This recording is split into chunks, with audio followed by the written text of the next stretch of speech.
Johnson, and this is focused on Liberia. Hit it! From Cape Mount to Cape Palmas, Mount Nimba to Atlantic Ocean, Obomi Hills to Pocondre, to educate, elevate, and promote.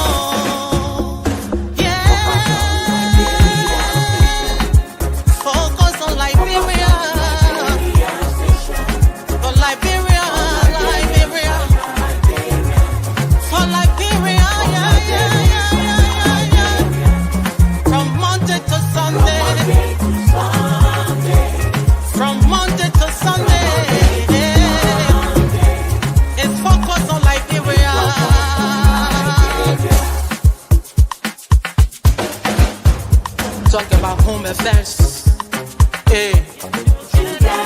in diaspora, current affairs, reliable information, history, talking about culture, politics, education, entertainment, business, sports, advertisement, articulation. Focus on Liberia. Focus on Liberia. Focus on Liberia. From Monday to Sunday.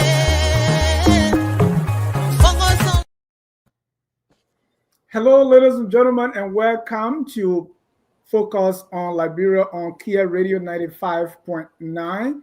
My name is Dennis Jar, and we are broadcasting from Atlanta, Georgia. Our topic today is managing Liberia's mineral resources. Yes, managing Liberia's mineral resources. We have mineral resources. How do we manage them? How are they being managed?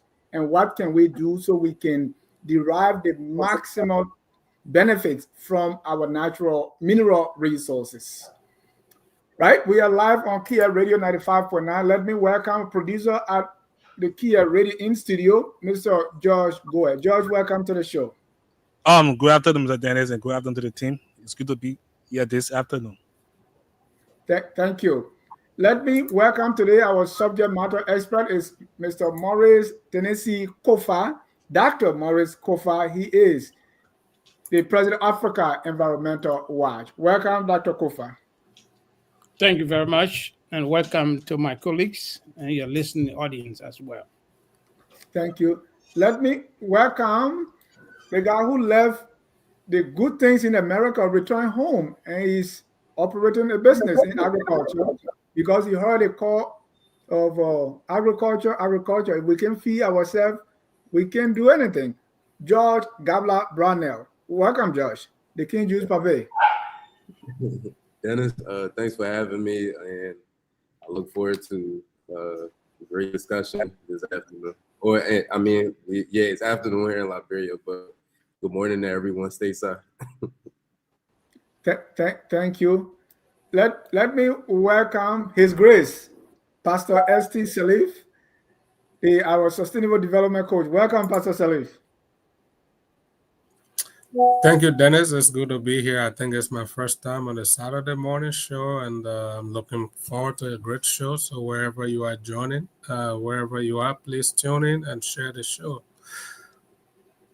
We want to welcome all our viewers from across the globe. Due to some issues, we are having issue streaming on Facebook, but you can go ahead stream on YouTube. We want to invite all our listeners, if you have not done so already, please invite a friend and let's discuss managing Liberia mineral resources. Right. So let me start by asking you, just, by the time we say Liberia mineral resources, what comes to your mind and why? Do you think we are enjoying all the mineral resources God put under the ground for us? So let me go around the room and starting with Dr. Kofa. let's just talk briefly about our mineral resources. What are they? And what comes to your mind when you hear mineral resources?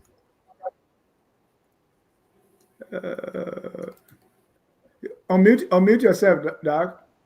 So I'm sorry. Thank you very much. When you talk about mineral resources, the first thing that comes to mind is money. Then perhaps the most important thing that also comes to mind is the environmental degradation, how where the environment is being managed as a result of the exploration of these natural resources. And when we talk about natural resources in Liberia, Liberia has been blessed with significant amount of natural resources. We talk about iron ore, we talk about gold, we talk about diamond, and then of course the new discovery of you talk about uranium, we talk about cobalt, and we talk about other good natural resources that are embedded in our soil that could most likely bring about $3 billion to Liberia. And then, of course, not a natural resources, but we talk about the forest capacity we have with respect to carbon trade that also could bring billions of dollars to Liberia. But the problem with all of the resources we have, and we try to explore them as much as we can, the issue have always been managing the resources properly and having equal reciprocity to the community where these natural resources have been explored, and the corporate social responsibility, the company of benefit people of the community. And this has been a problem from many administrations that have not paid much attention in terms of the governance, the legal framework, the execution, and the environmental protection of other the resources to benefit our people in terms of roads, schools, and other social benefits. Thank you. Pastor Salif, Liberia's natural or mineral resources, what comes to mind? And by the way, full disclosure, that most of the time when you Liberians talk about politics, you talk about Bokonjiri. And Dr. Kofa know a thing or two about Bokonjiri, where the mineral resources are since the beginning. So that's his birthplace. Yes. Dr. Kofa, am I right? You are absolutely right. So if you think of mineral resources, you think Bokonjiri. Pastor Salif, what comes to your mind when you hear Liberia mineral resources? Thank you, Dennis. When we're talking about resources in Liberia, they're in two categories. We're talking about mineral and natural resources. And I think for a country like ours, we have enough to help with our development, especially sustainable development. And just like Doc said, you cannot discuss resources without talking about environmental impact, ecosystem degradation. So all those things have to be taken in place. I think we have enough that we can depend on as a country to get us to where we want to be developmental wise. But the problem is with leadership. So when I think about resources, we think about the mismanagement. There are a few, resources that, we can look at. Iron ore, we got it enough. In the 70s, we were like the third world producers in iron ore, highest producers. We got diamond, we got gold, we got bauxite, and the other minerals, that include manganese, uranium, zinc. And also there are some other minerals that we don't even know that traces are already there in Liberia. We talk about ilmenite, rutile, zircon, and monazite. We got so many things there in addition to the natural resources like timber, rubber, iron ore. We got enough. When we talk about resources, one thing we don't mention is even water. Liberia is blessed. We are a fertile land, with enough water sources. That's a good natural resource that we don't even think about because we just have it enough. So we just think, oh, water, we don't even put that in the, category. And when it comes to agriculture, we have land that is well suited for growing all kinds of crops like palm oil, cocoa, coffee, rubber, so many things. So the country is so blessed And if, as blessed as we are in natural and mineral resources, if we can also be blessed in leadership, I mean, Singapore and Liberia will be in those classes of Singapore, Malaysia, and other countries. But unfortunately, our leaders are so selfish and we don't know what we're even doing. They just sound, and then we'll get into the meat of it, Dennis. Yeah, thank you. Let me go to Mr. Brown, who is tilling the soil in Liberia. Maybe he found some mineral resources already. Mr. Brownell, Yeah, just to what comes to your mind? Same question. I mean, it's the same thing. I just have to piggyback off of what my co-panelist said, right? I heard something interesting while I was in District 1 the other day. One of the commissioners said that, you know, God places you somewhere for a reason. So there's a reason why we're able to occupy this land and we have all these vast minerals underneath our feet, and we're supposed to be able to utilize it in a manner in which we can push ourselves further and develop our country. When you look at places in the Middle East, a lot of those individuals aren't able to have, I mean, not individual, but a lot of those countries aren't able to have an agricultural sector, yet they have oil. The oil allows them to develop the nation, buy food that they need, send their children to school. So I want Liberians to have the same perspective when it comes to how we treat our natural resources. Thank you. And that the key word in our discussion tonight is managing. This morning is managing. So I will start with the pastor because in the Bible they talk about stewardship. You know, Jesus told the parable that this guy was going somewhere and he gave his people some talents or some money or some resources to manage. And one guy said this, the other guy did this. So let's first look at that key word, and I want Pastor Salif to start with it. What does it mean for Liberia to manage her mineral resources? What does that management entail? Pastor Salif.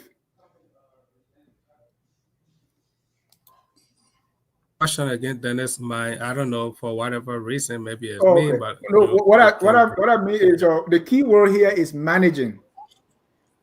And I give an example, and you church people call stewardship, where Jesus was traveling. So this guy was traveling, and he said, "Hey, here are my resources for you to manage."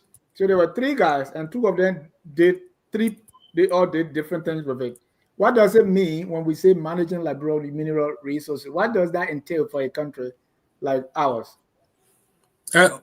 So many things can come to mind, Dennis, when we talk about managing Liberia's, mineral natural resources. So many things come to mind, ranging from, cultivating these minerals. First and foremost, we identify them, we group them, we determine what their values are, not just to Liberia, but on the international market. And then we think about which companies out there that can, come and help us mine these minerals. Also, the kind of agreements that we sign, the government, we run a unitary system of government, everything is in Monrovia, government sits in Monrovia. They sign all these bogus contracts, agreements, concession agreements, social contract agreements, and they just send companies out there and they just do anything. They don't care. They don't even involve the communities from which these minerals have been mined. So those are the things that come to mind. The community from which these minerals have been mined, they should be key players, because in sustainable development, we talk about when you're handling this kind of project, the first thing you have to do is your stakeholder mapping. So who are all the key stakeholders, in this project? So we have to understand that local content always has to be created. But in Liberia, we don't care about the local content. We don't care about the people who own the land on which these minerals are found. We just go there, central government just do whatever they want, mine anything, legislature. Most of these guys don't even read any of these things. Back in, I think it was 2011, when which of the American oil company, Chevron or one of them, went to Liberia. And you see the volume of books that they gave those guys in the legislature, senators and representatives, the volumes. They gave them and they signed those contracts in less than an hour. They did not even read the introduction. They did not even know what was in any of those things, what were on the pages.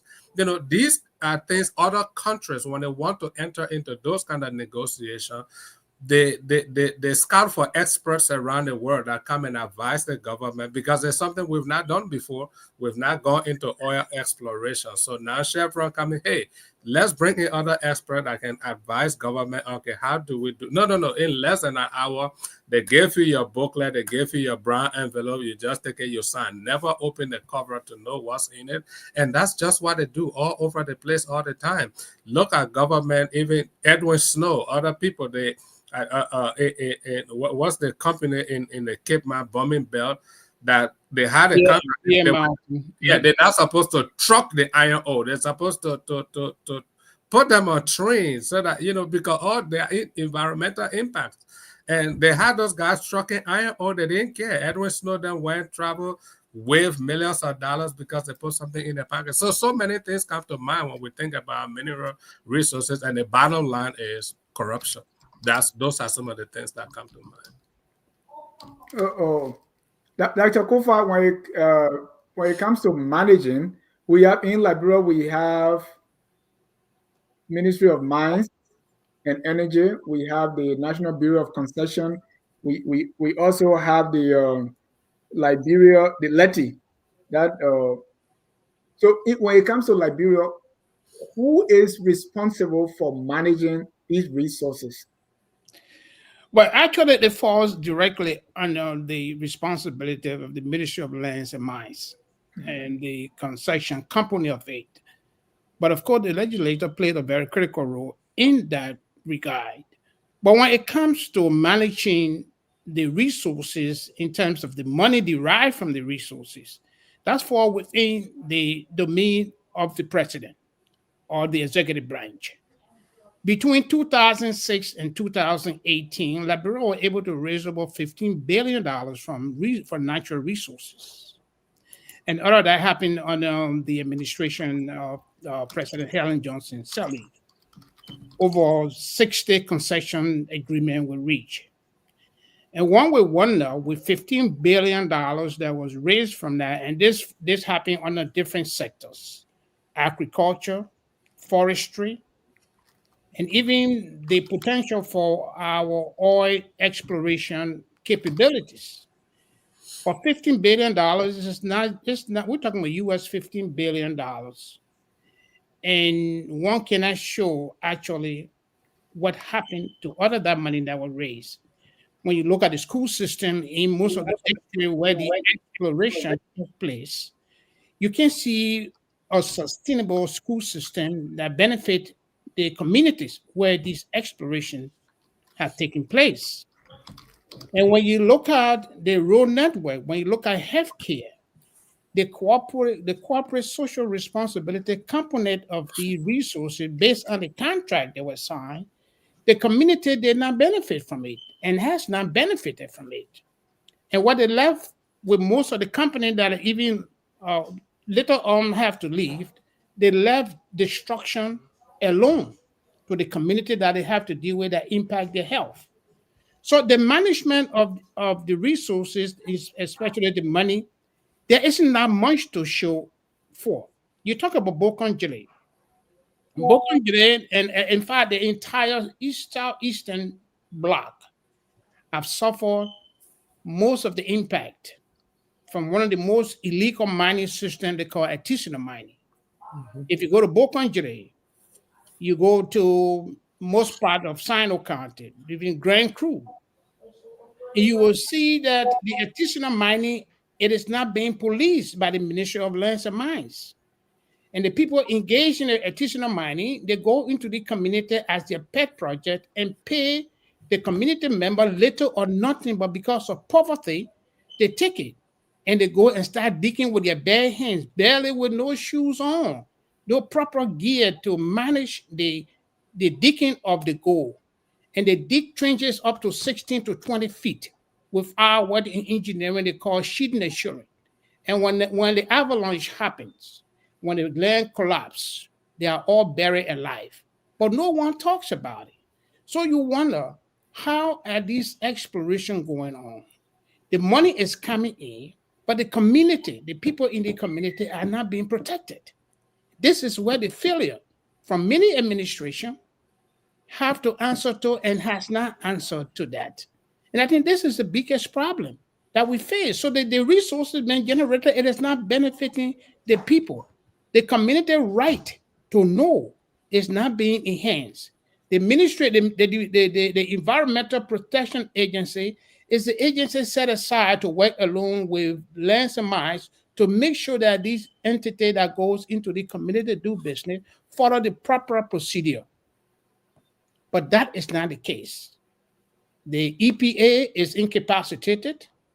They have some serious deficit in many areas. I mean, the EPA itself is trying to do the best it can. It is an autonomous agency, but it's not operating as such, because whenever they are willing to punish an entity that violates the environmental issue, the executive of that company just take the phone and call the president, and they compromise on that, but the people suffer at the end of it. So in summary, the money is not helping the people that is supposed to help. That's the bottom line. You're muted, Dennis. Thank you, Dr. Kofa. And so when it comes to our managing these mineral resources, we have a cross-functional relationship among some ministry, like you have the Ministry of Mines and Energy, and then you have the National Bureau of Concessions, because to get what is under the ground, there's a process. Yes. So a company will come and say, we want to do business with you. And so they sign an agreement. First, they go through a process before they. So, Mr. Brunel, I want you to talk about that, because all these mineral resources, the way they are mined, mainly, if we think of our iron ore and stuff like that, is through concessions, right? And so we need to have a concession agreement. We have to agree, go through process. And how do you think that portion is working? Sometimes I ask, okay, why are we not managing this thing ourselves? Is the issue money? Is the issue the expertise? For how many years we are LAMCO? After LAMCO left, none of us look at the people, what they were doing, so we can do it ourselves now? So some of these things come to my mind. So Josh, let me ask you on the concession part. How do you look at the agreements that we sign with these multinational companies so that they can come and explore these things and then give us some part of it? How is that going for us, the way when you look at it? I think the danger within the fine print, and not even fine print, but just the overall agreement with these large concessions, is that they have way too much leverage, and they are more powerful than the state who actually owns the minerals that are in the ground. So we see MDAs where companies are able to set their taxes for 25 years straight. They are not subject to any changes in our tax law. We see companies like ArcelorMittal who are allowed to roll their losses forward, which would decrease their taxable income, allowing them to undermine our tax law again. We see Biochico. I know people believe that they're supposed to transport the iron ore by I think they were supposed to do a pulley system and build their own road, but in the MDA itself, it doesn't have any terms as far as when they are supposed to do that. So if we have contracts with entities in the government where the government isn't defining when they are supposed to develop something, or they aren't defining how we as the citizens of Liberia will actually benefit from the extraction, we have a serious issue that we need to handle. We don't even have, as the gentleman before me was saying, a lot of these agencies are underperforming just because they don't have enough money going into them, and the individuals inside the entity can be compromised. Personally, I had a situation in number 2 and number 1 where there was a mining company there called Hong Tu. They damaged the bridge that connects the 2 districts together. The people didn't have the proper documentation to mine in the area that they were mining in. So imagine they had an MOU with a village that was almost 2 miles away from the area that they were actually doing the work in. Once the story hit the ears and was publicized in Liberia, it was strange because EPA went there, said they conducted a study, never publicized the study. Then next thing on Facebook, they said they fined the company $40,000, and I'm confused. I don't know how they quantify the damage. I don't know their testing capacity. What was also disheartening was that the individuals who went there didn't educate the people on the dangers of the mercury that was left in the water from the gold mining of this company. So Liberia is a place where title matters. I can go there and I can talk all day.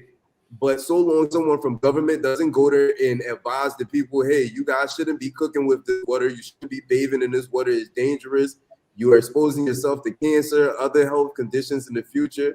They won't have a full understanding or they won't take it seriously. So this is what I personally witnessed. I also witnessed Minds of Energy using the story as a means to publicize what I want to say as means for public relations on Facebook again, where they put these stories out. They act as if they're working when they're not working. These individuals went to the site and said they seized machinery. They didn't seize not one machine. What they did was they confiscated 24 gold carpets. These are the carpets that go on the machine, but they never spoke about that on Facebook. They confiscated gold and gold carpets. That's not machines. That's not part of the equipment. So I'm worried because, you know, we view it in a way where we feel like the company should come in, start working, and then do good by us. But we have to leverage. We're the ones with the minerals. Before the company brings any machine into the area, if it's a Class A license and it leads to a concession, the government has full responsibility as well as the capability to dictate what that company does before they start to work. And if they feel like they aren't capable to do it, then we need our government to bring in people, like we said at the beginning of the show, and bring in people who do have the expertise, who are able, who do have the know-how. You spoke on why we can't do these things ourselves. We don't have the expertise and the know-how. But what you can do is you can form a partnership and make this company understand, hey, if you're coming into my area, if it's to extract iron ore, let's do a feasibility study with our neighbors to see what type of iron products that they need. Then we can possibly create a manufacturing belt here where we're producing items that we can trade into neighboring countries and at least create a larger economy versus the one you claim that you're creating with just extraction. Because extraction isn't an economy. We can't employ everybody and tell every single person to work on the mine. It doesn't work like that. But we can create a partnership that will develop products, create value, create a value chain where people can benefit from it long term. And even in that same contract, I don't want to be too long-winded, we can ask for knowledge sharing, meaning we can ask for our people to be trained properly. We can ask for the proper experts to get on ground and show us how to do what they're doing. So at least when we're strong now, we can purchase our own machines and we can have a state-owned concession where the people actually benefit more than if someone comes in and partners with us. Thank you. And Pastor Saliva, I will come to you. So we are doing, the management is already being, the way we see it. I don't want us to beat this to death, but what are some of the challenges? What are some of the problems? Because from what I see, these mineral resources have not been managed properly. Yeah. Right. What are some of the issues you see that will tell you, well, I don't think they are managing this properly. I don't think this is being done right. I mean, what do you see are the issues? When you think about Liberia, you don't even have to think what the issue are. All you need are your two eyes. I mean, if you look around, like Doc already said, we talk about under LA administration, over $15 billion generated. And that is what is reported. What about most of those artisan miners? They're not reporting anything. They're Chinese. They are Chinese right now all over. I mean, 2023 or 2020, no, 2000, not 2023, 2012 or 13. I was all the way in Riverside, all the way in the real forest. There are Chinese all over, where even Liberians themselves have not been. Those people are there. They're just doing anything they want to do. They did the same thing in Ghana, and the Ghanaian government had to stop. They arrested most of them, deported them. You have to register and do things properly. In Liberia, nobody cares. So you say, what do I think? I can see and think that these things are not being managed properly. Just look at the environment. He just talked about the bridge that was broken down, environmental impact, the presence of mercury and all these things. That's why government needs strong regulatory agencies that can regulate the process. That's why they're there. So they can say no, like the EPA, look at the environmental degradation, look at the impact on the environment, even on the livelihood of the people. When some of those mercury enter the water, the fish drink those water, you eat those fish, you are contaminated. There are so many things that reason why we need these regulatory bodies. Now, if you look at all these concession areas, like Lamco, Yekepa, all these places, you wonder all the years that were there. Okay, we can say maybe pre-war, let's forget about that. Right now, since after the war, ArcelorMittal and Nima, they're shipping tons of iron ore. What are they doing for every community that rail track passes through? They are stakeholders in whatever ArcelorMittal is doing. Every single community that the rail passes through. When I was in Nigeria, I used to do trainings for non-governmental organizations for host communities, and there were 21 communities. All they had to, the only stake they had in it, the pipeline for the oil passed through their community. For the fact that that pipeline passes through your community is impacting you because they have to dig up farmlands to pass these pipes through. So all these communities have part to play in whatever concession agreement that was signed. And so money was released to these people. When it comes to Liberia, we don't even care about our own people. There are no efficient schools. There are no roads. There are no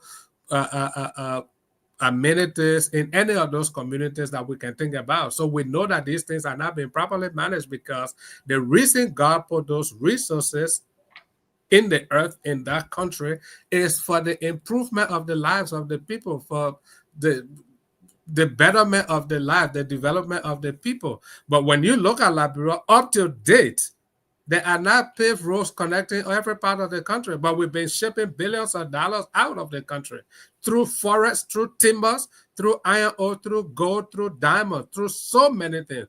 Even the bodies of water, our fishery, we're not even policing it. Our international waters, there are ships that are just sailing, people bring in their drag net, they're just hauling, they're doing everything. Government doesn't care because all these guys in legislature or wherever they are, executive, whatever position, somebody just visit them at their table and they wipe their table with a few dollars. For them, that is enough. So they don't care whether my people are suffering, my people are getting sick. Liberia school system is poor. The healthcare system is poor, everything. So when you look at these things, you know that the resources are not being properly managed because even the countries that don't have these resources, that come to Liberia and extract these resources, take them to their country, they are even faring better than us who have the resources. So we are not managing it. That's why we are still backwards. And today, Liberia is still amongst the, I think there was a 10 poorest country or now 7 poorest country in the world. And we sit on all these minerals. So for the fact that we are listed amongst the 7 poorest countries in the world, we are, our human capital development index, everything is poor. It tells you these resources are not being properly managed. All you got to see is just look at your 2 eyes. You can drive around the country, Dennis, and we got all these resources. Thank you, Dr. Kofa. So we're seeing that the money part, the safety concerns, and these are, the road network and everything, and then the benefits to the local community. These are, so based on that, we can tell that these resources are not being managed properly. My question to you is why? Well, Dennis, I've been in the environmental thing for over 20 years. I witnessed the inception of the EPA of Liberia, and my organization invited them over and over here in the U.S. to introduce them to their counterpart. I know the issue, the environmental in Liberia than anyone else. The issue is governance and greed. when you don't have people that can stand up for the interests of their people and compromise their position for their own benefit, then we go nowhere. And this has been the problem with Liberia. Liberia is a rich country, very rich country with our resources.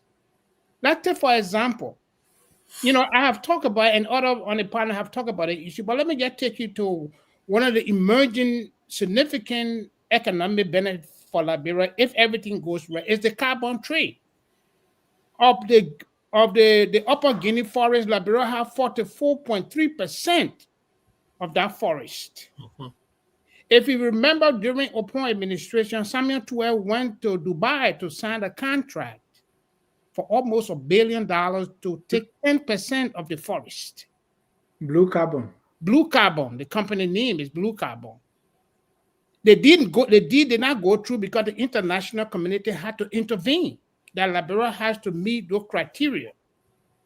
Governance, reform of the laws, many of them that are obsolete, and other factors. And if Liberia can do that carbon trade, Liberia does not contribute much to the emission. The entire Africa contributes 4% of the total greenhouse gas that trapped into the atmosphere. While Liberia contributes, and of that 4%, Nigeria and South Africa contribute 90%. So while the rest of the 52 countries in Africa contribute to the emission is quite negligible. And Angola too. Yes. And for Liberia, it's almost, when you put it into the calculus, it's almost like zero. But we have the forests where we can sell our carbon, and make billions of dollars out of it. Why Liberia is not getting that money now? The same thing. Governance, corruption, and the community right to know. Because when you talk about the selling of these resources, they have their own international verifications that Liberia must meet. If Liberia does not meet those things, it cannot be qualified on the international market to sell almost anything. It's the same way with gold and beryllium that is doing business throughout the southeastern side. So the issue here, and like everyone spoke about it, I don't want to repeat or sound redundant, but it's governance. Governance, corruption has to stop. And this new administration has started something which I must applaud, is to re-examine all of the concession agreement and make sure they are following the reciprocity clause that has to do with community right to benefit. And if that works, that's a good start. If it works, that's fine. But first of all, for the institution to be viable and for us to begin to realize the importance that benefit our people, the EPA must be capacitated. The Ministry of Lands, the mines more completely revamp its regulations and deal with the issue of artisanal mining. These are the things that, and journalists don't have money to travel to most of the hinterland to report these cases. But Mr. Jar, our people are dying every day. I can say that for Sino, I can say that for Grand Cru, and I can say that for other counties. The people are dying every day, but no one reports. Yes, that's the one that gets to many of us. Like I said, I've been in the environmental field for over 20-something years, and I've been working with Liberia over and over. And it's the same story all the time. Any new government come in, they promise. And one interesting thing somebody said, what you see in Liberia now, everybody's trying to use Facebook to run their offices. They give up this beautiful photo of what they're doing. But when you go check behind, they're only giving us something to say that, oh yeah, they're doing their work. But when you check deep down in there, no, they're not telling us the true story. They're using the internet to run their offices. And they will give us all the good information. So something is wrong until we can hold accountable our legislators, our lawmakers. We will be coming on your show over and over for the next several decades. Nothing will change. And Dr. Kufa, that's the environmental side. I interviewed some mining engineer, and what they told me is when these companies come, the people at the table to talk about this concession agreement, and Gabla, I want you to listen very well because you've been really digging into these MDAs. So the people at the table to sign these agreements are not our best. That's the problem. Yeah. Why is that? Yeah, well, Mr. John, I wanted to ask Dr. Morris something. I heard him say that Yeah. one good thing this government is doing is actually reviewing the concession MDAs. When did they begin doing that? Well, that's a very good question. Maybe you can hold me to that. But I've communicated with many people, and I have read few things that they are trying to review the concession agreement that was signed. Most of the concession agreement was signed on President Helen Johnson's Selby administration. Upon administration didn't actually sign most of the concession agreements, but very, very few. But most of it, almost 66 plus. And but what I heard, and I stand to be corrected, what I heard and what I read about is that the current administration is reviewing all of the concession agreements to make sure that they are in part with the regulations set forth by the government of the Republic of Liberia. Now, if that's not true, then I stand corrected. I don't think it's true. Recently, I started a petition, and I'll give more details to it later on in the show. The petition is actually for our government to audit these concessions as well as go back and renegotiate these MDAs, because the development should begin in the beginning of the MDA stage versus us saying, oh, wow, you're already working on ground and you should build a road and you should do this for the community. Even the discrepancies between an MDA and an MOU, I believe most of our people don't fully understand the two differences and the actual power that the people in the village have in allowing people to come there and work without oversight based off of MOUs. You see, Mr. Josh says something about us not having the best at the table. The petition that I'm pushing, I'm basically saying that I would prefer, or Liberians would prefer, and people in the diaspora would prefer for them to get professionals, watchdog group, top law firms involved when they sit at the table. These are billion-dollar deals we're talking about where Liberia is walking away with 3% royalty, 4% royalty, locked into to tax agreements that don't change, or small budgets for development like $3 million, when you're not even measuring the amount of environmental impact that this company is causing when it comes to your area, is a disservice to our entire country for us to sit back, even if they are reviewing these MDAs right now, act as if they're qualified to review these MDAs. They are not. Nobody in government is qualified to review these MDAs. Even some of the individuals heading ministries, is not to be disrespectful, they don't have the global expertise where we can say, yeah, we have somebody that we can take them from Liberia and send them anywhere in the world, and when they speak, people will listen to them and believe their opinion on this matter. That's not the case here. So we need to push for these people to actually admit that they aren't capable and bring in the right people. That's the only way we'll be able to change the mining sector here in the country. And when we change that sector, we will have enough money to allocate into other ministries within our government so that we can do the proper work. I'm not even considering corruption right now, but just the reality is that if we fix these MDAs, there will be enough tax income coming in where we can do other things within the country. Thank you. And that brings me to what one old man in Philadelphia told me recently, because what you were saying, sometimes I ask and question myself, and I keep asking why. Because I don't think that four of us on the show here, we know more than the rest of the people that have been in government since 2025. I just want to do the post-war era, right? We have had people that are brighter, smarter and everything than the four of us here. So why the problem still continues? And so this old man in Philadelphia told me, and I've been very concerned, and he told me the story of crabs. And I told this story before, right? Why every crab that is dancing will dance one side like this. Every crab, soon they start walking, they start going like this. They have this beautiful dance. Every song they are moving one side like this. So the crab themselves were concerned and say, we need to do something about this. So they pick their best and brightest and send this person abroad. If you are in my village and they tell you this far away, what we really learned as far away was when they say the place, the Sino River and the sea join. To all that was the farthest you could go. So they send this crowd far away to learn and study a beautiful dance. After some years, the crowd returned, and there was this massive celebration. They put the music on, and the crowd was supposed to lead it because he has learned. He has learned now. He got his degree and everything. But when the crowd started dancing, it started dancing the same way going on the right.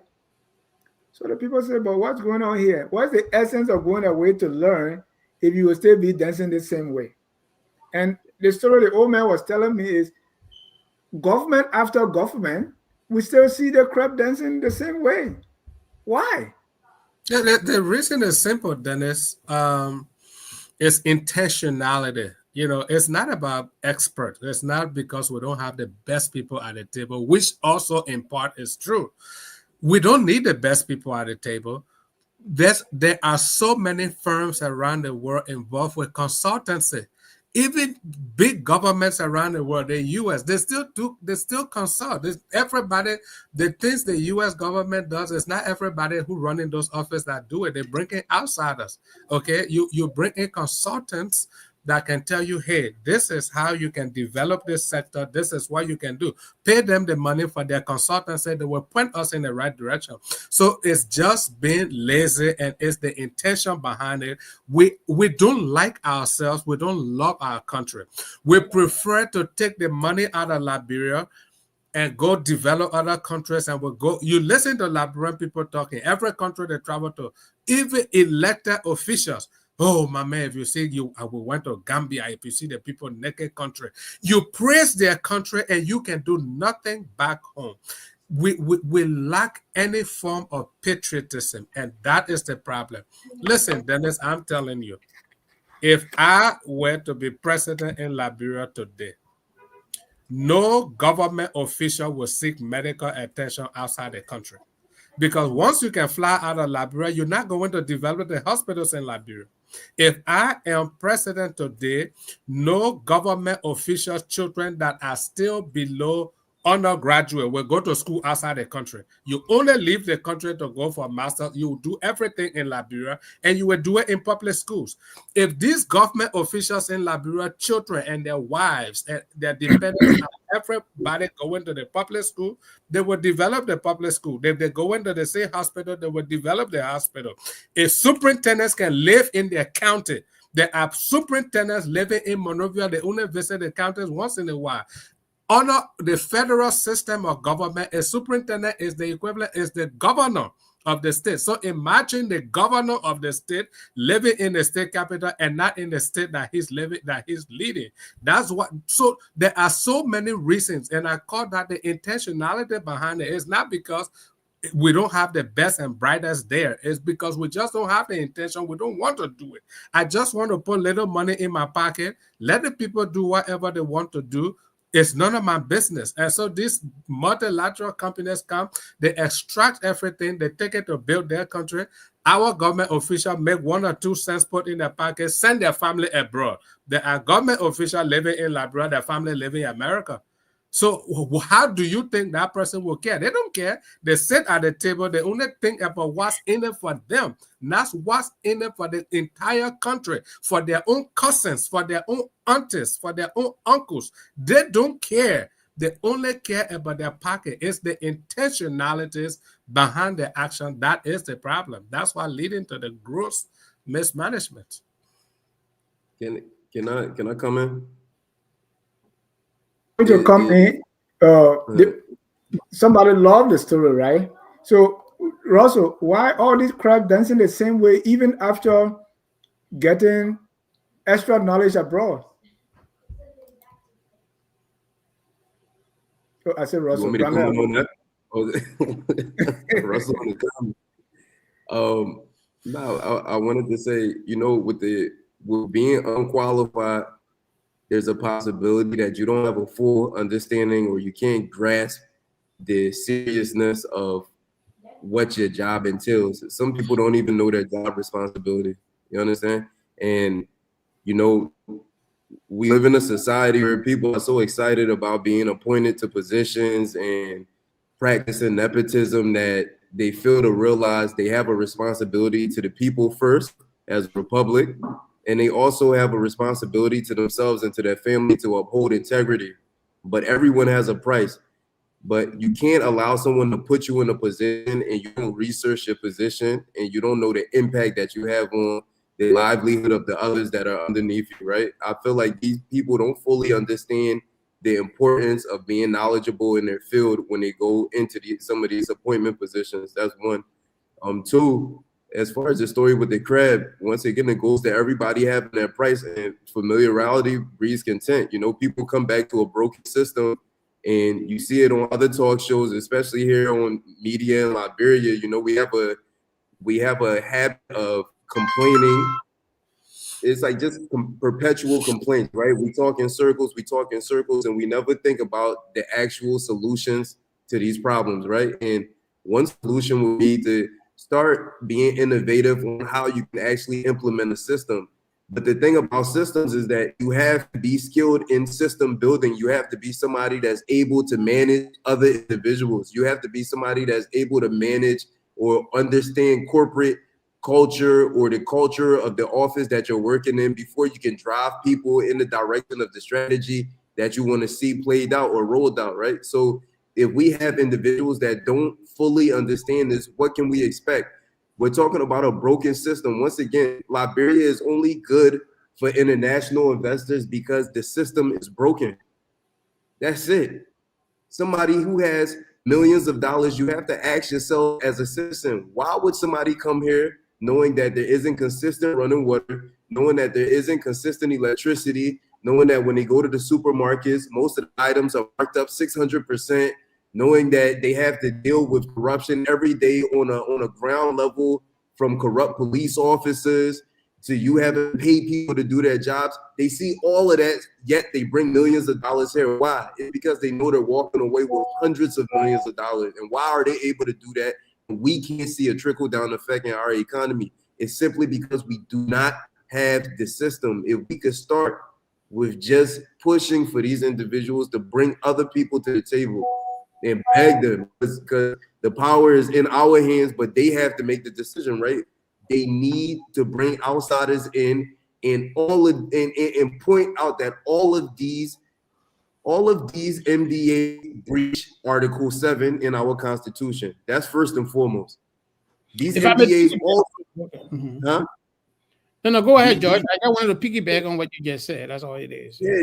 These MDAs also have clauses that are absolutely disrespectful and undermine our justice system. Can you imagine if we want to file complaints against some of these individuals like ArcelorMittal?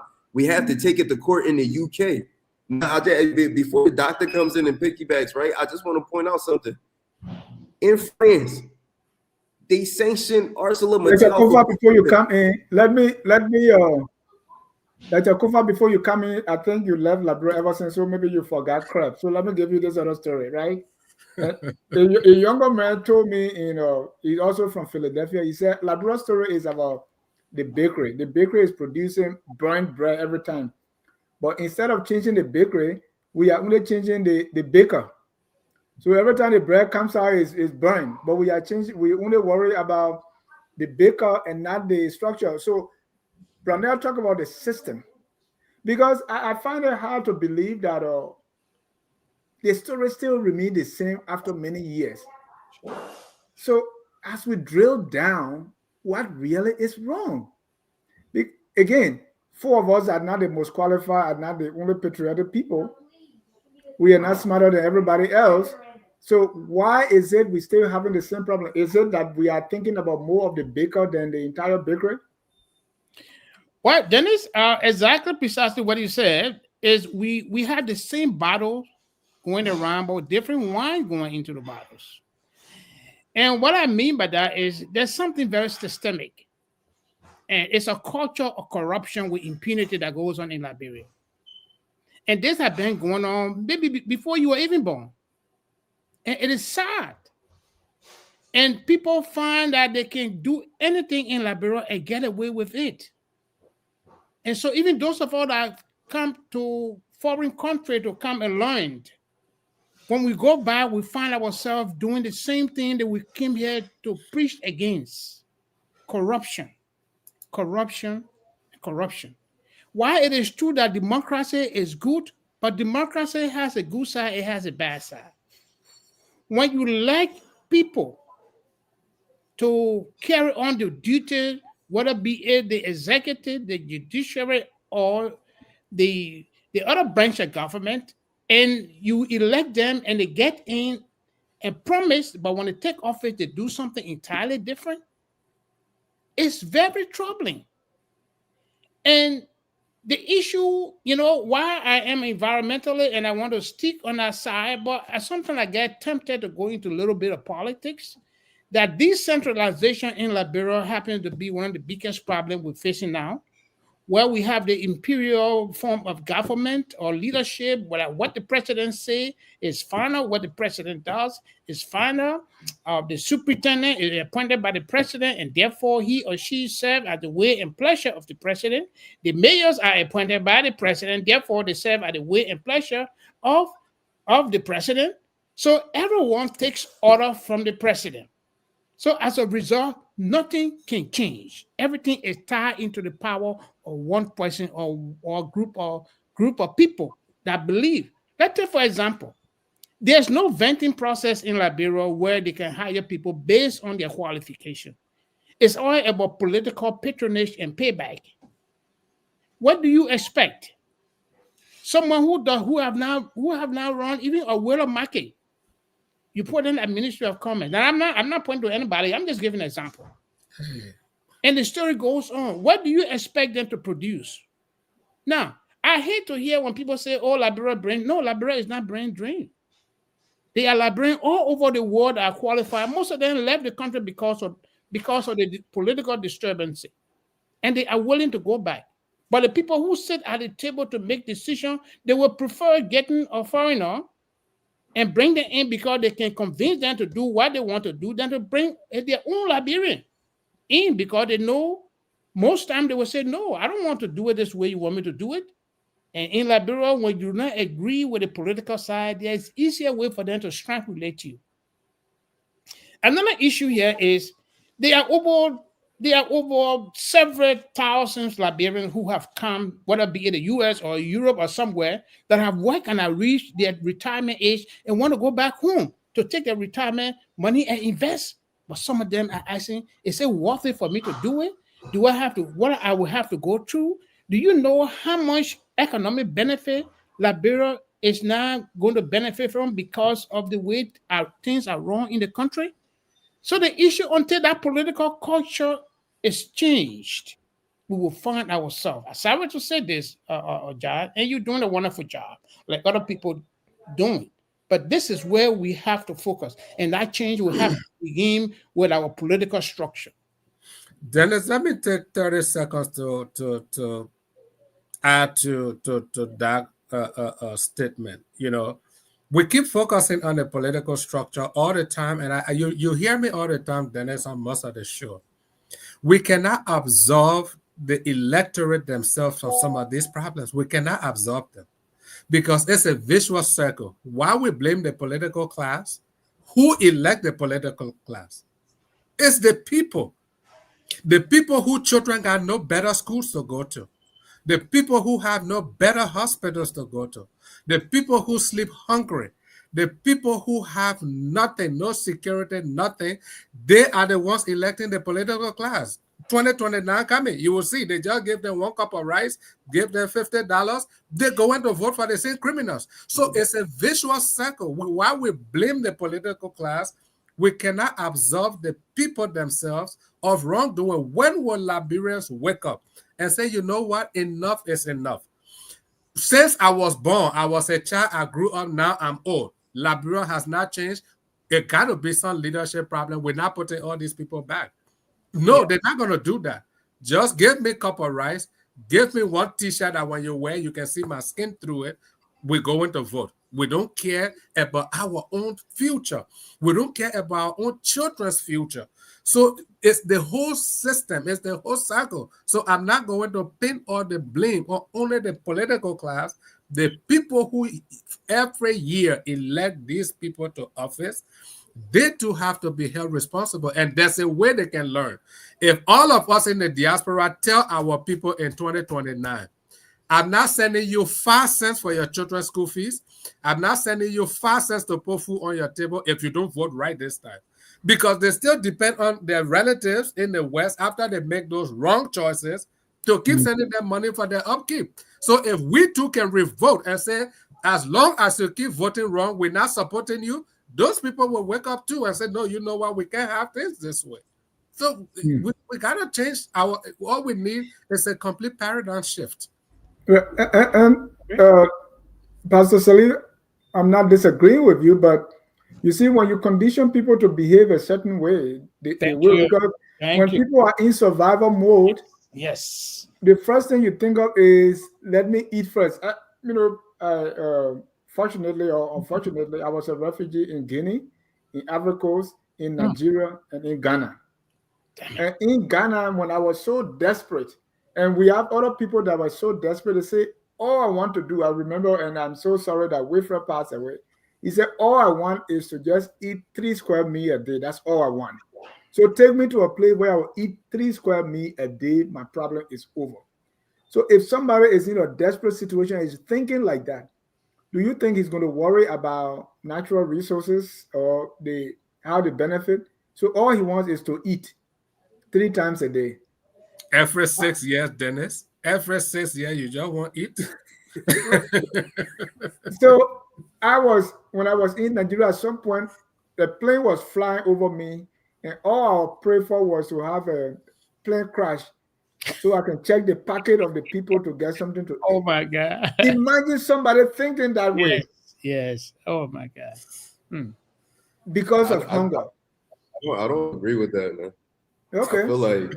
I feel like because they're seeing people in positions of power who, once again, aren't qualified, don't have to think like that. That's the only reason that they don't think like that. People only know what they see. And we kind of put too much value on suffering here in Liberia when Liberians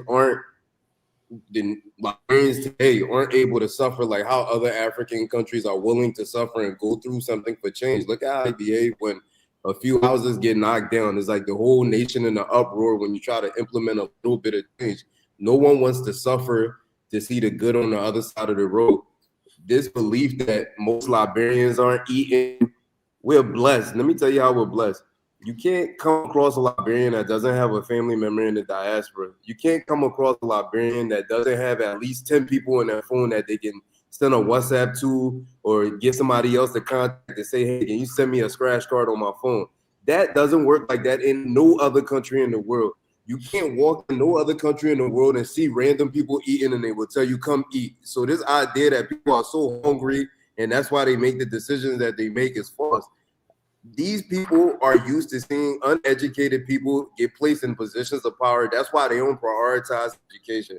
These are the same people that are used to seeing people steal, whether in politics or in their church, because prosperity preaching is taking over Liberia. So it's spiritual, and it goes to this mental idea where, you know, I can see somebody stealing, but at least they're living the type of lifestyle that I envy, that I want to have access to one day. So I don't mind putting that type of individual power because maybe one day I'll get my opportunity as well, or one of my family members that get that opportunity. And our country is so small that, you know, everybody is an arm's reach away from one another. I walk outside right now on the old road. I can ask the first person, hey, do you know anybody working in one of the ministries? I can bet $20 they will know someone. No other society works like that.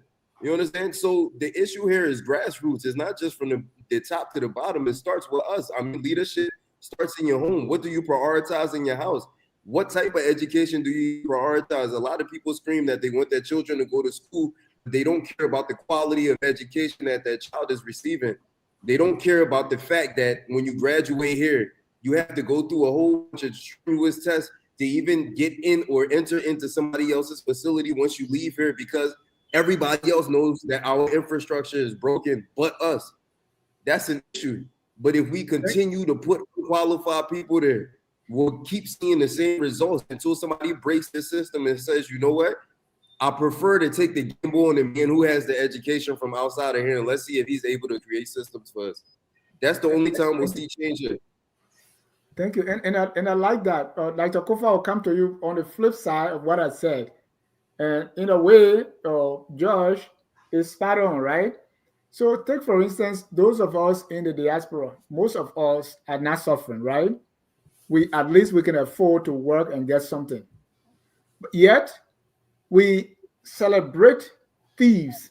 I wrote an article 2013. I was discussing that with one of the panelists just before the show. I wrote an article that hey, we all complain of the legislators, right? That they are stealing, they are no good, they are that. That's what we all say in the diaspora. But when we are having a program, being the We, Bon County Association with University of Liberia, being the anybody, who do we invite to advise us on how to manage our resources? We invite the legislator who we condemn as a thief. But the invitation is sent to them to come and advise on how to manage our money, how to manage our resources, how to manage our organization, and in fact, how to make money. So what are we saying in essence? I mean, nobody has invited me, and you know, when it comes to doing the business that I do, people, and I'm going to be my Trump side going to come here. People tell me, say, you are the best of all the talk show hosts combined, but yet nobody invite me to speak to them how to do this, right? But when we have a program, whom do we invite? A corrupt legislature to come and advise us. So in essence, what are we doing? And how do we expect them to pay their way airfare from Morovia to America and also give us money? Of course, they're going to steal it. So we invited, Eula invited, and there was a big problem, and I want to bring it home because Pastor Esther Salwe is from Eula, invited now former Speaker Funati Kofa, even though we heard all the things that he was doing to make him to be rich. The year before, or the administration before, invited McGill, who built that mausoleum for his dead mother. They say you have Wi-Fi in it, right? To advise us and to donate to our cause. And he said, I'm going to give you all this money. We have all that money. So if we in the diaspora, and that's why I'm trying to support Branell's point, we are not poor, but yet we facilitate those we criticize and condemn had thieves to come and advise on how to do business. Why is that? So the issue is bigger than poverty. What is it? Dr. It's Kofa. Well, quite frankly, and this goes back to our history. Liberia actually was brought up in a way that if you look at the literacy rate in the country, it's so low. The illiteracy rate is so high. When people are now educated to rationalize what is best for them, they are taken advantage of. Like someone said that, I think you said that, Mr. Jah, that when people are in poverty to the extent where a day-to-day meal means a lot to them, some people take advantage of that. Right. So those of us in the States who do not face that same condition, so why are we doing it? We are only waiting to be called to Morovia, and then we just unbelieve everything we have believed for the past 30 years. Why is that? Yeah, and you made a very good example. And I'm thinking about it now that, look, what he's saying, he's absolutely right. Like, let's take, for example, you someone like McGee, you bringing them in to talk to us when we all the time criticize, or I do, that he enriched himself in a short period of time, money that he did not earn. And they have all the allegations against Funati Kofa, some of which have not been proven. And Eula went and brought him to speak. Well, maybe Eula had their own good reason for that because he's a speaker, and maybe giving that platform, they hope to get something out of it. But the bottom line here is, and I agree, why are we ourselves encouraging these people and paying their way? And most times we pay their way and get them hotel. And we talk about them that they are corrupting the system in Liberia. Why are we giving a platform then to showcase themselves? That in itself is wrong, to be honest. But I think it speaks even more broader to what we are talking about here, about the governance aspect of Liberia resources, the money that is being generated to support our people, because the human capacity is the central point of protection in our discussion here. We're talking about natural resources benefit. Who is it to benefit? It's the people. And when it's not benefiting the people, then it does not serve the purpose. So, and platform, with all you went through, Mr. Jai, you just told me something that I didn't know about you, that all these different countries you have to go through, and you have put out a show that have educated consistently, talk about the issue and the plight that's going not only in Liberia, but other African countries. But I think we see an emerging, changing paradigm shift, so to speak, if I may borrow that word from the Reverend, that things are beginning to turn. It might be very slow, but it's incremental. And I think we'll get somewhere someday. It may not be some of our lifetime, but certainly there will be a change. I gave an example to the current president of Burkina Faso, Ibrahim Touré. And we'll come to that. So I want to hold that thought, because I want to give an example of Angola, Niger, Burkina Faso, and even the Dubai, UAE, we all run to, right? But I saw when I gave the two side of the story, Pastor Salif, you were thinking about it very deeply. Because of my 35 years teaching experience, I look at your face, I know what you are thinking. So tell me about, where you think the problem is. Rich, poor, middle class, everybody acting the same. And it goes back to the crab, Ekina Wesley, you are still confirming the dancing crab story who went abroad. So let me hear your thoughts. Yeah, the thing is, there are two things I would have said to that, right? Everybody's saying great things. But I will still say the Liberian problem is an intentionality problem. It's not education versus illiteracy. Yes, we have poor illiteracy rate. When I was in Nigeria, I visited a friend to go spend a weekend with him, one of my pastor friends. And in his room, he had this book, and you can find it on wherever. It's called World Map. World Map documents every country on earth. It tells you their literacy rate, their illiteracy rate, how they got started, and all these things. So I was reading different countries. Korea, this places, I see 85% literacy rate, 95%, 98%. So I was like, but why am I being foolish? Let me look for Liberia. And I went to look for Liberia. Honestly, the book in my hand, I just started shedding tears. And all I said to myself, no wonder our war was so devastating. We have one of the least literacy rate in the world, documented in the world map. Okay, so I understand the literacy and illiteracy rate, but if we want to use that as a measuring rod, then Liberia should have been the best under Ellen, because Ellen was educated, but she was one of the worst presidents that Liberia had. She was not just educated, she was educated in the West.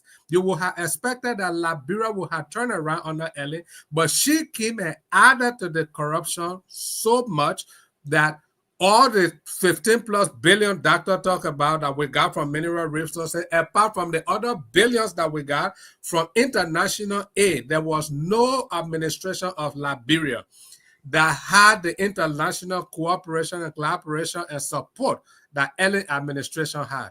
What did we benefit from it? Zero. So you can bring the most educated Liberian. If the intention is not right, they will still repeat the same thing. You bring the least educated Liberian, if the intention is not right, it will still be the same thing. It's the intention behind in these people's mind. They don't see that they are not patriots. They don't care about their country. And why? Why? That's the question we all asking. How can you hate your own country? Listen, all of us here, the second thing I would have added, we talk about Eula inviting these people. These corrupt officials are also our friends. When we travel from here, go Liberia, they give us cars to drive around. They take us to lunch. I have a cousin who was senior senator in one of the counties. When I used to confront him, I said, listen, because you can't continue like this. Look at the country you're from. Look at how things go. I said, the people might not put you back. You know what he would tell me? He said, if they don't put me back, I'm senator for, I think, 8 or 9 years. Senator is 9 years, right? Yeah, 9. He said, I'm senator for 9 years. If they don't put me back, I would have made enough money. So I don't care. You see the intention. That's what I'm talking about. It's not that they don't know the right thing to do. They just don't care. And then we who are friends, this thing is a vicious circle. It involves us in the diaspora. It involves the people, it involves the political class, because most of the government officials, they are our friends. We see them, we laugh with them, we talk to them. Do we push back on them? Do we talk to them one-on-one that these things are wrong? No. Some of them even give us money. And we accept it and smile. So all of us are responsible until we can have a paradigm shift. We get to that point and say, no, we can't do it. It's not going to change. Thank you. And I see Gabla is thinking deeply, because the young people have a very, but the same young people, if you go to Liberia, these are the people that are dancing. And say, you know, I like when they doing their hand like that, I say, look at that, what do you, but I want us to look at, you know, people, and I like what you said yesterday, or Branel or Gabla or George, that we don't have enough information on Burkina Faso. But assuming what we are hearing is true, that this guy has turned things around and he's not borrowing money from anywhere, and everything that he's doing because they have shifted how they manage their natural resources. We look at Angola. Angola has been doing it for a long time now and have raised the country and is benefiting everybody. We also go to Niger, who, I mean, they have so much minerals, and then when they say, okay, France, you're not going to do it, we were going to do it ourselves. I read statistics that I think what they are making now went up by like 100 or more %. So we see examples around us. Let's go to the Middle East, where these small countries, just from oil, the same oil Nigeria has, they have the same oil, and they are making billions. And I mean, the entire country, everybody now wants to go to Dubai for for vacation. So there are examples around us. It's not that we don't see any examples. So Josh, how do we learn from that? And right after that, please get ready. We're going to receive calls from our viewers to add. After that, we're going to talk about solution. How do we make it? But let's look at the other countries that are getting it right. What are they doing that we are not able to do, see, or even emulate? Well, I mean, as I stated yesterday, we don't live in those countries, so we don't know the truths behind like Angola, at least for a long time now, their resources are benefiting them. Angola, we understand that they've been able to use their, I think it's their oil, to catapult them into riches, and they do partnerships, right? So even when huge multinational companies come to them, there's a level of Angolan ownership in those dealings where the country is able to benefit from it. Even if people are saying, oh, it's politicians and they have these shell accounts and they're doing X, Y, Z, Angolans are benefiting from these partnerships, the same partnerships that I've been screaming about. But I wanted to piggyback off of something Mr. Salif said. You know, you asked him a question, why aren't we able to get it together? One thing I noticed since moving here that I don't see in other countries is that Liberia lacks a unified history. And because there's a lot of trauma involved with what went on the ground over here for hundreds of years, you know, I don't think we reached the point of maturity to understand that history is nothing but a bunch of lies that are agreed upon, right? And if we had leadership that can drive propaganda, at least for us to agree to disagree and move forward, it would allow us to stop putting value on being victims. You understand? Like when you talk to some people, they're quick to put themselves in a position where, let me say, they find value in just victimizing their entire existence. Oh, this is like this because XYZ happened and these people did this and this other group did this, and we need to move far away from that and figure out ways to nation build. As I was telling someone earlier, we need an agreed upon enemy that will allow us to unite as Liberians and just move forward. The things that we waste time speaking on. Hold it there. You have said something that I have not heard in the past 6 years. You said we need to have an agreed upon enemy. That is profound. Talk a little bit about that. Yeah, you know, the enemy doesn't necessarily have to be an individual, right? But historically, Thomas said poverty and ignorance and disease. Yeah, okay. So it can be a social cancer. We need to all agree that, for instance, our educational system isn't the best here. We need to all agree that illicit mining is dirtying our water and putting us in harm's way because we don't have proper health infrastructure. The things that we are focusing on, it leaves too much room for foreigners to come into our country and be predators in a sense where they're taking advantage of our broken system. If all of us could just agree on one thing for 1 year and work in unison towards making that one thing better, you will see this country will change immediately. But so long we continue to play into divisive narratives that no one has ever won. No one has ever won the native versus Kunga argument. So why are we still having it here in 2025? There's so many other arguments that we go into. This president was the best. This president was the worst. These things happen. No one wins these arguments. So when are we going to start having legit brainstorming panels where we speak about how we can come up with a solution to fix a problem here in Liberia versus what we assume the root causes are? We can't. We're all adults here. I'm pretty sure all of us have children. You can born your child. One child can be totally different from the other child. You can't come to the conclusion on why one child is dumber than the other one.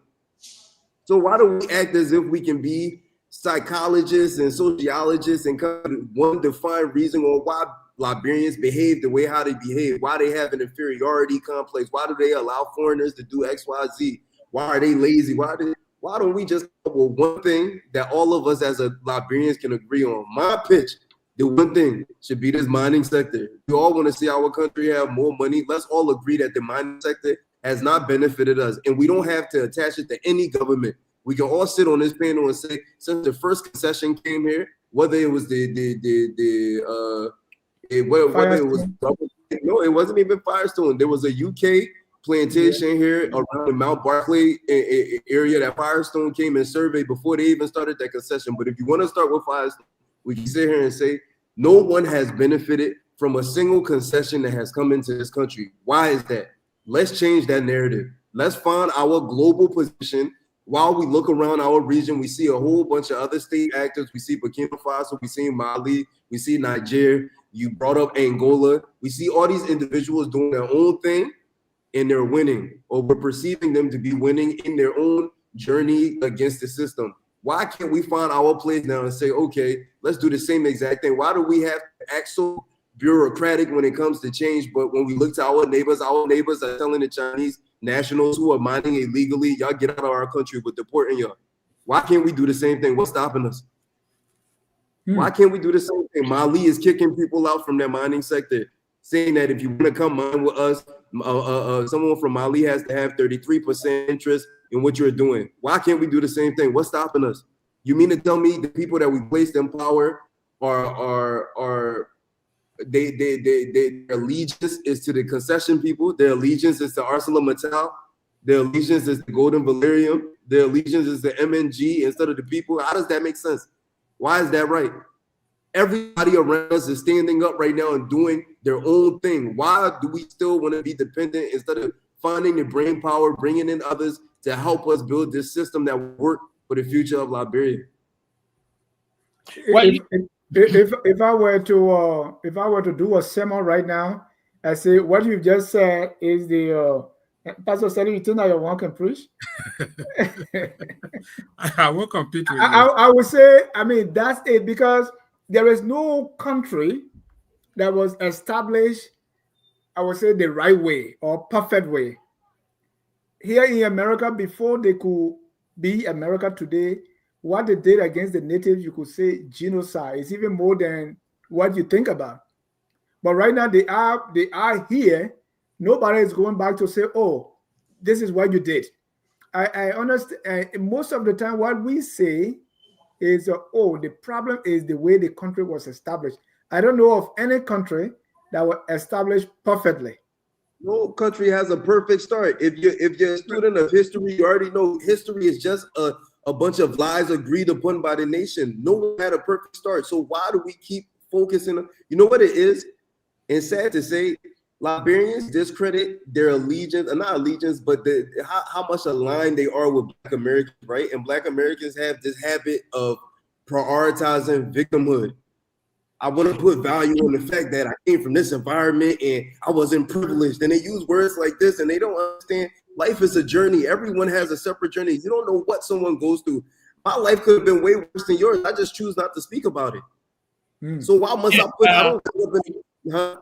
I think I want to piggyback. I think George, you're saying something very good, and it makes a whole lot of sense. But again, we have to sit back and ask ourselves, how do I get involved to make the change that is needed to transform a country? This is not a club. We're talking about a nation.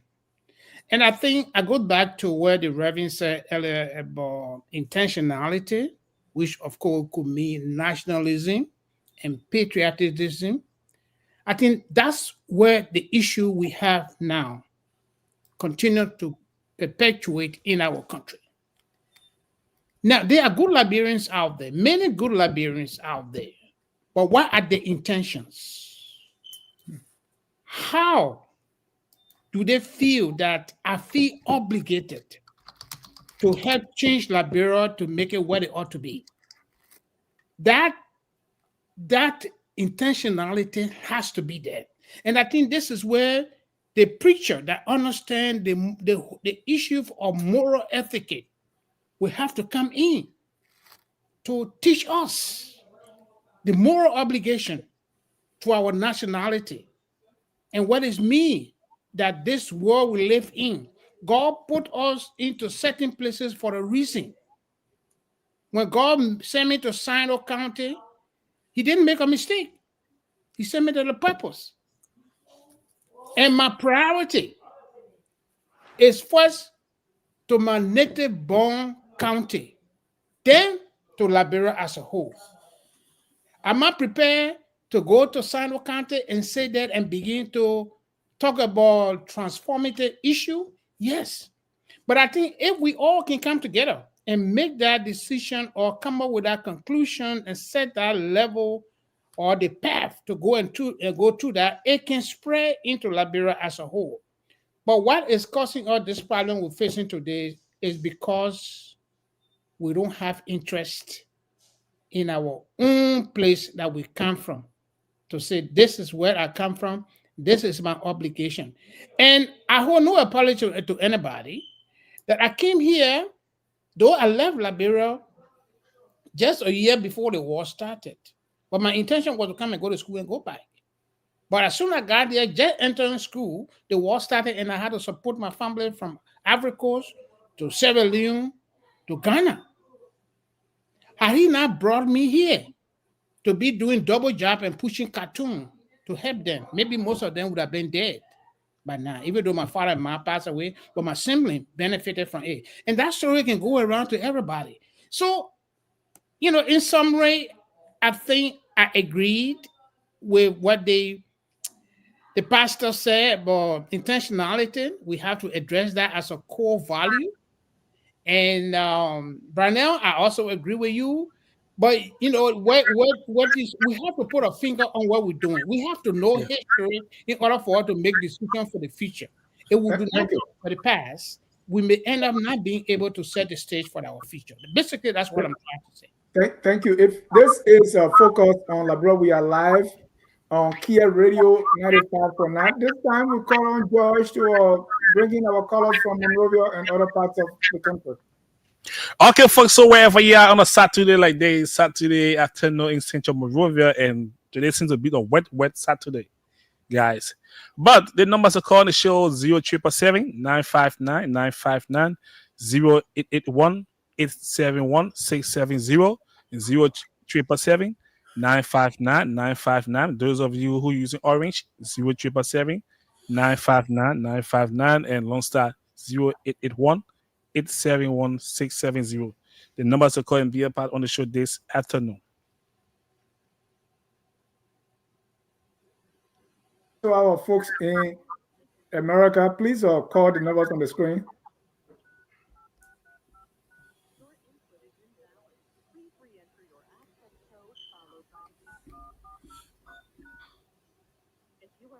Josh, continue to inform our people to call.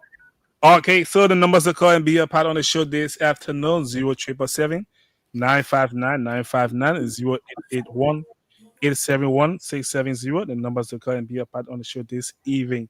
Those are using Lone Star 0881 871 670 and Orange 0777 959 959. All right, let's get out one caller from Texas. Caller, your name, please. Hello, caller. You are live. Go ahead. Hello, am I on the air? Yes, you are live. Good evening, good afternoon, Dennis. Good afternoon to the panel. Hold on 1 second. Hold on. All participants are muted and they can unmute themselves. Okay. Go ahead. Your name and where you calling from? My name is Elkanah Al Phillips. I'm based here in Houston, Texas. Dennis, you're having an outstanding show today. Thanks to all of the panelists. I've been listening keenly, and the story of the dancing crabs. I think those that went abroad and those that came back haven't fallen in line because of what was already there. So great story, great analogy, and it confirmed the point. I would like to just make a couple of points if I'm given the opportunity. Liberia's problem, as I've been putting in the comments, I think, what's his name? What's the gentleman's name? Mr. George, I believe it is. Yeah, George Donnell. Very good. George, you, as Dennis confirmed, your point is very, very spot on, strategic, and indeed, the pastor will also confirm, as it is written in the Bible, where Jesus said to Peter, flesh and blood did not reveal this to you. Liberia's problem is that we must define and identify a common enemy. Every nation that is progressive today was able to define it. Even today, you look on where we are in these United States. The Trump administration, the Biden administration, we find that the common enemy, quote unquote, the Chinese Communist Party. Am I right? Everything now, policy-wise, is being driven against the Chinese. Why? Because the Chinese are the what they call near-peer adversary, not military, but economically and technologically. So they're driving everyone into that line with that mindset. In the case of us, we Liberians, one thing we do not understand is the awesome power, this Goliath, called traditional Liberian politics. This is the Goliath. This is the enemy. This is the one thing that causes all of the crabs, no matter how long they stay abroad, when they come back, they all dance the same way, even though they were taught to dance different. Because it is in their interest. I'll give you a case in point and I'll confirm it. There was a guy who was in the house called Buster King. Mr. Phillips, please wrap it up. We got more callers and our time will soon be over on the radio. I will confirm it. Buffer Chambers was elected to the House of Representatives to as a representative for Plebo Citizen District. He stayed in that position for 6 times for 24 years. Under Ellen Johnson, power came across the border from Ivory Coast into Plebo. Over his duration, he also became and emerged and elevated as becoming the Speaker of the House. What did he do with the electricity? He only kept it in his compound. Not to the rest of the people. Why? Because economic empowerment, job creation, and national development is a direct threat to traditional Liberian policies that would elevate the population, empower them economically, and cause them to play a greater role in the economy that would challenge the status quo, which is the traditional Liberian politics.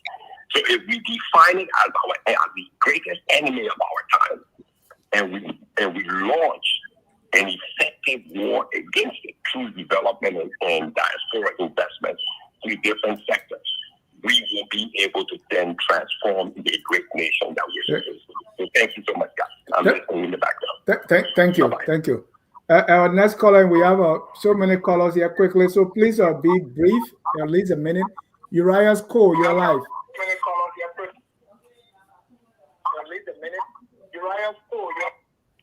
Hello, can you hear me? Yes, sir. Okay, so thank you. I'll be very quick. I think George brought up a good point. Liberians are not unified because we don't see each other as Liberians. Even when I speak to my father, if we talk about people in Liberia or his countrymen, the first thing he says is the Bassa people, Mandingos. He doesn't say Liberian. And I don't know how we can get to that unified point, but the enemy does not have to be our own citizens. Lord knows Liberia does not need that. But the enemy can be our lack of education, our lack of health care, our lack of support for small businesses. Things that create good governance, that can be the enemy. If we look at, take our lawmakers, a Liberian senator, I think, makes about $114,000. Representative, $105,000. In America, they make about $174,000. And their GDP is way higher than Liberia's. Why are these senators and lawmakers making so much? I think Mr. Sirleaf said that his cousin said, I'll be here 9 years, I'll get my money. There's a process for why they're doing this, right? They're making that much money when the GDP is not even that great. I think they need to lower the salaries. Get people in there who really want to contribute to the country, and it's not just about the money. Finally, Liberia has to develop themselves to feed the people. Liberia is a rich country of agriculture and fishing, but yet if we can develop a way for people to not only feed themselves, but also make sure they have a way to store the food, to make sure they know where the food is coming from for tomorrow, next week, etc., I think then we can branch out to different things, right? So, okay, I can make my food. Now, how do I go sell it to my countrymen? How does the government help me create a small business? Okay, I'm able to sustain my family, feed my family, and make sure I have a living. Okay, how do I make sure my child gets education? How do I make sure the healthcare is strong enough for my family to survive? These are all things that need to happen, but it first has to start with good governance. And I don't think that can happen until the people put pressure on the government to do that. And I don't think that can happen until the people themselves are unified, like George said. Thank you guys very much for doing these conversations. I think it's important that you continue to do this over and over and over again until we force people who are accountable to us to make these changes. Thank you. Thank you. Thank you. Our next caller is Anthony Russell. Anthony, you're live. Sorry. Joe, it's not your time yet. Sure. Thanks for having me on the show. I mean, on the call today. I couldn't, make it, but I showed my support through the comment section. It was a very, very great discussion, and I'm very proud that I'm seeing that we're having the important discussion on topics of our minerals. That's something that we can really, really double down on and start to get our benefit as a country. Because our government officials always say, "Oh, they don't have money." Well, if we pass this petition and we audit and we have the right people, the right credentials coming into the country, they will not make no excuse. And I will further double down and agree on George's point. We need a unifying enemy. We need something that will get us up in the morning and say that we're fighting for. We have that hope to fight for. And I don't see a lot of Liberians out there fighting against poor education. We're not fighting against poor health care. We're not fighting. We have elected people who don't even care about us. So we need that. And that unified enemy, in my opinion, is that House of Representatives, the House of Senate, and even I would go as far as saying the executive. We need to start to hold these people accountable. If we don't hold them accountable, we will sit here and have these same conversations over and over. Unless we start to hold these people accountable, these people are family members of us. And we sit and we eat with them, we smile with them, we take money from them, and we laugh. But then we come on and we criticize them. We stay in the diaspora, we criticize them, but we don't hold them accountable. I think it'll be best if tomorrow morning we all wake up and say we have to change Liberia and we have to hold these people accountable. Look at the concession deals that these guys are signing. Does it look like somebody that loves Liberia that should be in a position of power to lead this country to prosperity? No, it doesn't. So I'll go as far as saying that these people, if it's left with us, we the Liberian people should hold them accountable. We don't have to wait till 2029 to start to vote new leaders in. We have to ask these people, what is it that they're really doing for us? We see them signing laws that don't even impact the people. But They don't impact us. Anthony, the problem is if we get new group, they're doing the same thing. The dancing crowd mentality. That's why we have to hold. That's why we have to hold the current ones accountable right now. Thank you. If we don't hold the current ones, accountable, then how are we going to hold the next group of leaders accountable? We have to be the change. Thank you. We don't need to wait for other people to tell us that. We have to be the change. Thank you. And that's why actual factual saying, instead of complaining about the leaders, become the leader. Let me bring in another caller here. And that's the UK train, Joe Moyu.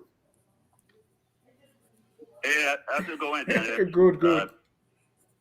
Thank you for having me on. There's a question you asked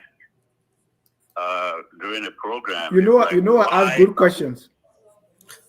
Very good question. Why are we having this same conversation with regards to Liberia's development every year? And it's been ongoing for, I don't know, maybe 20 years. If you look at what Liberians were discussing 30 years ago, it's pretty much the same thing. Yeah. So I believe that, and we can put everything at the door of government. Our issue is not all political. Sometimes it has to be with a change of mindset. Because the first thing a Liberian think about if he wants to get a job in Liberia is to think about working for government. We don't have an entrepreneurial mindset. I remember when Ellen was in power, they had this bid on oil blocks, and they told Liberians, the late Willis Knuckles came on radio saying, please find partners, look for investors, so you can bid on your own natural resource. Liberians didn't do it. A Nigerian man came in Prince Easy. He bribed the legislature. He didn't even have the money at that time to even pay for, I think, some sort of registration. I think it was $25,000. The check bounced. But to make a long story short, he won the bid, and he flipped that Liberian resource that even now when I think about it, it really pisses me off. He flipped it to Chevron for $200 million. And he left Liberia. Each time he came to Liberia, he kissed the ground. He lost the place. So you can't put everything on government. Thank you. And somebody mentioned, the miners coming in and, the Chinese are there mining. Some of them, they don't even have the right papers. They don't have license to mine. And just about every county you go in and say, yeah. It's because we don't have any good audits and controls in place. And that's something President Bouaka, with this new Executive Order 147, he's trying to solve that problem, where every Liberian will have some, a biometric card. So that's one. Yeah. Thank you, Joe. That's one. We need a culture of entrepreneurship in Liberia. So you just can't say, "Oh well, the problem is government" all the time. We just can't. We can't keep doing that. If you go on this, thank you, Joe. We got to move on to the next caller because of time. Go on LinkedIn, Dennis, if you go on LinkedIn, it's a professional platform, because I was asked to look for some people many years ago. A company in Liberia asked me to look for some people. And I was amazed at the level of qualification of Liberians. Some of them we never heard of. I mean, doctors, engineers, scientists, lawyers, you name it. So it's not a problem of human resources. We have the human resources. But we just, government and the people have to think outside the box. Thank you. Thank you. Let me take the last caller here. Caller, your name and where you're calling from, 445 area code. Good morning, good afternoon to everyone. My name is Elnora Pia. I'm representing the Royal Society. I'm calling from Florida currently. I first want to make a comment to George. I'm on here now through George's Instagram. I met George when I came to Liberia for the first time last year, and I just saw everything that he was doing and the movement and the empowerment he was trying to bring back to the country. Him being from Philadelphia, where I'm also from. I was born here in the U.S., but my family is Liberia, of course. And it's a few things I wanted to touch on. The first thing is with George saying we need to have a common enemy. We need to all rally behind the enemy of ignorance. Just like, and it goes to what Pastor Salif said as well, right? The mindset and the intentionality is because people are ignorant to who they are. So who they are as Black people and the original Negro people of the world, right? If you look it up, the landmass of where Liberia is stretched over to Mali, stretched over to Niger, stretched over all the way to the Congo. It is known as the Negro land, the original. So if we can get back to our original spirituality, following the Medu Neter, as I stated in my comment, we get back to our original self and we wake up, Liberians will be proud to be Liberians, but they don't know who they are. They don't know the power that they have. That's why they give it away to the foreigners. They give it away to the Chinese man when he comes and he says, I have this power and I can give you guys this and I can build this for you because I have the power and you have none. Once we teach our own people that we have the power and we are the original people, I feel like everything will begin to fall into place. But as for what George said, the common enemy needs to be ignorant, because that goes across all boards, from education to government to minerals, land, resources. If you are ignorant to what you are studying, if you are ignorant to what you are participating in, if you are ignorant to what you are building, you will not be able to progress in the proper manner. And again, I'm also known as Ella Moon Ra on Instagram. Again, I want to say thank you to George. I want to say a special thank you to Dennis Shaw, Mr. Dennis Shaw, Pastor Sirleaf, and Dr. Morris, Mr. Tennessee Kopa. I want to thank you all for coming together and really putting this initiative on the forefront. And also to Mr. Russell, who was on, I believe, yesterday. I've been tuning in for the past, I want to say 2 to 3 weeks now, every time you guys go live. So I truly appreciate you guys, and you guys we all need to rally behind the youth, because like I was stating, George, Belfina, if I pronounce her name correctly, Mr. Russell, they are all youth. They are all the younger generation. And me too. And I will include myself as well. Me too, I'm youth. They're all the younger. You too, you're a youth as well, yes. All right. Thank you so much. We'll be reaching out to you. We want to hear from you more. Thank you. And what you said was... For sure. Thank you. Because I don't want George to kick me out. I mean, George, go ahead. Our time here, 12 o'clock, our time is over. So, what we are saying, President Tobo said the same thing, right? Our common enemy, poverty, ignorance, poverty, and disease, right? But I don't know to what extent that we are living that. So, George, do we have any callers from the homeland? No calls yet. All right. Yeah. So, I want us to quickly go around the room. I know we've said a lot of how managing our resources. What do we do now? I'm tired of complaining. I'm tired of saying all this. What is the solution? And just to be within our time, I just want each of you to touch only a minute each. Let's go counterclockwise. Pastor Salif, George, and then Dr. Kofa. And then we're going to close. Yeah. Thank you. Solution. Spirituality, the number 8 means new beginning. So when we're talking about solution, how do we start afresh? Number 1, I wrote down 8 things that we can do for a new beginning as a solution. Number 1, we have to overcome the culture of impunity. Liberia, we are so steeped in this culture of impunity. because of certain things. We don't hold anybody accountable. We got to hold people accountable. No administration comes and investigated previous administration because they too know they will do the same thing and they don't also want to be investigated. If we're not sending people to prison for Number corruption, two, we're not you holding got them 1 minute. We'll go to number two. it's not going to work. Number two, we have to improve our educational system. It's just not working. We got to remold the mind of our people. Number three, we have to move towards a merit-based leadership. That means we have to appoint the right people in the right places. I always give the parable or the story. You go on the beach, the crew people, and I know Dennis will relate with this because he's from Sano. When you go to the beach, that canoe, there are people that push it on the sea, but not everybody goes in it.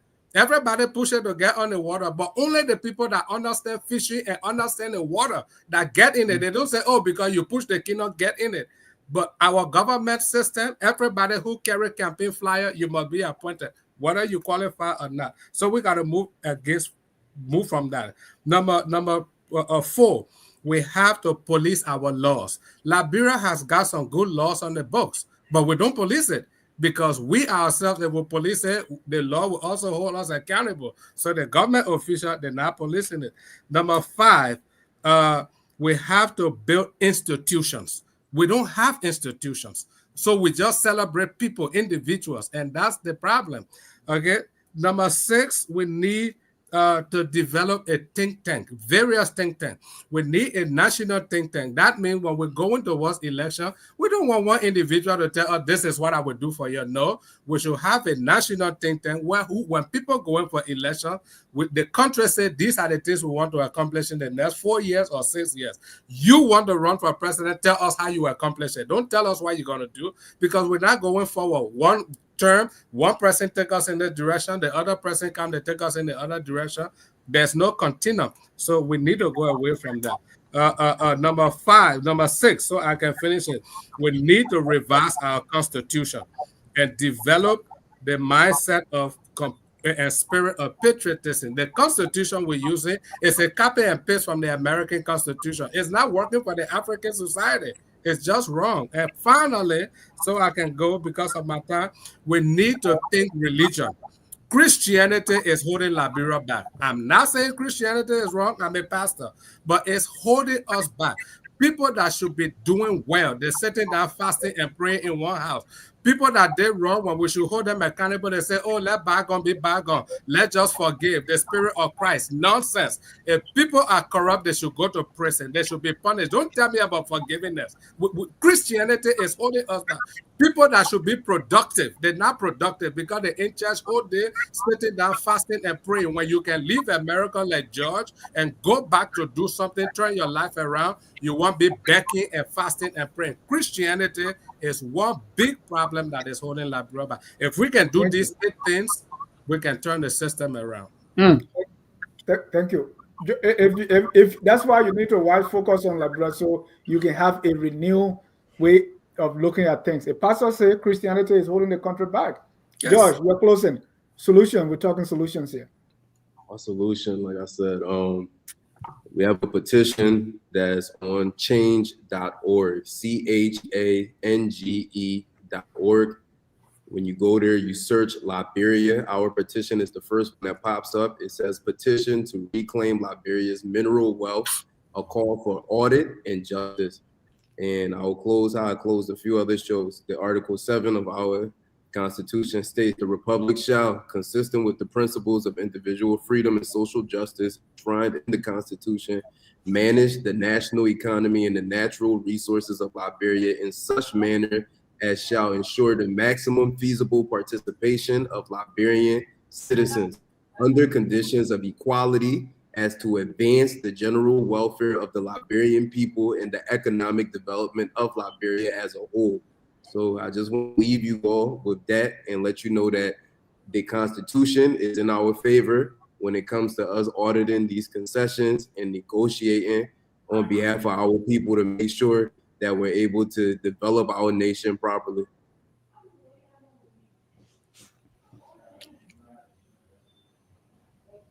Mr. Kofa, Dr. Kofa. Yeah, thank you very much. I think Reverend Salif and George have said it all. I'm not going to sound redundant. The only thing I want to add to it is that let us think very critically and save the life of the suffering people that are dying in the hands of artisanal mining. Liberia is a rich country, and we have so much resources. Let our government use those resources to benefit the people that are suffering. Liberia need not suffer the way it is economically because we have it. And lastly, let us hold accountable to our leaders. They are not delivering what they promised to deliver. Thank you very much, Mr. Jar, and thank your listening audience. And thank the gentleman, Kear, Radio FM 96.6. Thank you very much. 95.9. 95.9. Thank you. Thank you. George, we are closing. Okay.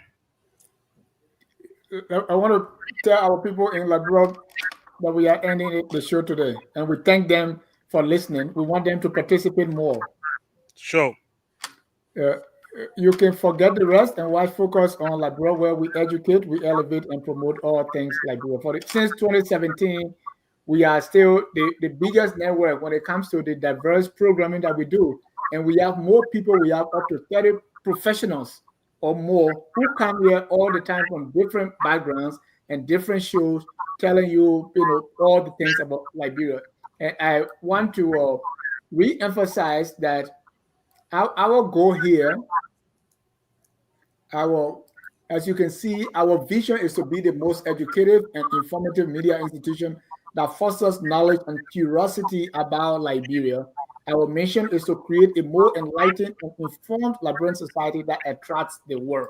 With that, we never close a broadcast without playing our song that says, "We are all Liberians." Whether you believe our resources have been managed properly or not, we are all Liberians. What is incumbent upon all of us is to do our very best to make our country the glorious land of liberty.